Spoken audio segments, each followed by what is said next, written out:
America అధ్యక్షులుగా ప్రమాణ స్వీకారం చేసిన డొనాల్డ్ ట్రంప్కు అభినందనలు. సహజంగా ప్రజల చేత ఎన్నికైన వారెవరైనా అభినందించాల్సిందే కదా. పాలస్తీనా, ఇజ్రాయెల్ మధ్య ప్రశాంతతకు దారి తీసినందుకు స్వాగతం. అలాగే పాలస్తీనా విధ్వంసం కాబడింది. ఆ దేశ పునరుద్ధరణకు కూడా సహాయం చేయాల్సిన బాధ్యత అమెరికాపై ఉంది. ట్రంప్పై ఇప్పటికే అవినీతిపై అమెరికా సుప్రీంకోర్టులో తీర్పు ఇవ్వబడింది. అయినా అధ్యక్షులుగా ఎంపికకు అభ్యంతరం లేకపోవడం విడ్డూరమే. న్యూయార్క్ కోర్టులో భారతదేశానికి చెందిన కార్పొరేట్ అధిపతి అదినిపై లంచం కేసు నమోదు చేయబడింది. అమెరికా గడ్డపై లంచం ఆంధ్రప్రదేశ్ మాజీ ముఖ్యమంత్రి వైఎస్ జగన్కు ఇవ్వడం, దాని ఫలితంగా తెలుగు ప్రజలపై 2 లక్షల కోట్ల రూపాయల ఆర్థిక భారం పడడం తీవ్రంగా ఖండించదగింది.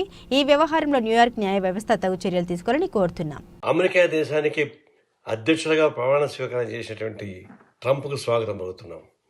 ఆ సందర్భంగానే ఒక విధంగా పాలస్తీనా సమస్య పరిష్కారానికి ఒక కొలిక్కి వస్తూ ఉంది.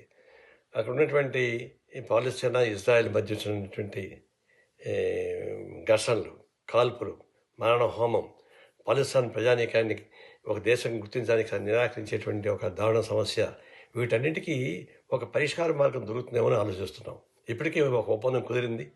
ఇక్కడి నుంచి అమెరికాలో, ఇజ్రాయెల్లో ఉన్నటువంటి వాళ్ళని, పట్టుబడిన వాళ్ళని ఇజ్రాయెల్ గాజాకు అప్పగించడం, పాకిస్తాన్లో ఉన్నటువంటి వాళ్ళని ఇక్కడ పందిరుగున్న వాళ్ళని విడుదల చేయడం, ఇది ఒక ప్రాసెస్ స్టార్ట్ అయింది. ఇంకా కొనసాగించాలి.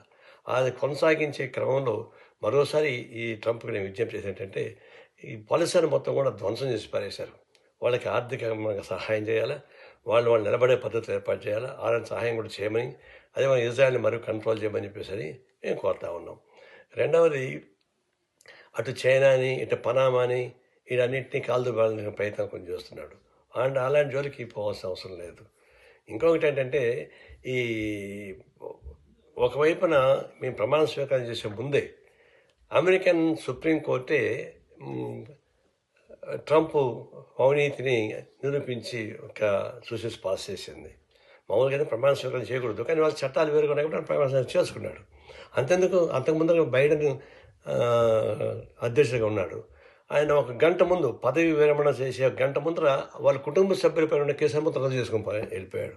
అది ఇటు జరుగుతూ ఉంటుంది. ఇప్పుడు నేను పోయింది ఏంటంటే, న్యూయార్క్ కోర్టులో కేసు, లంచం కేసు నమోదయ్యింది.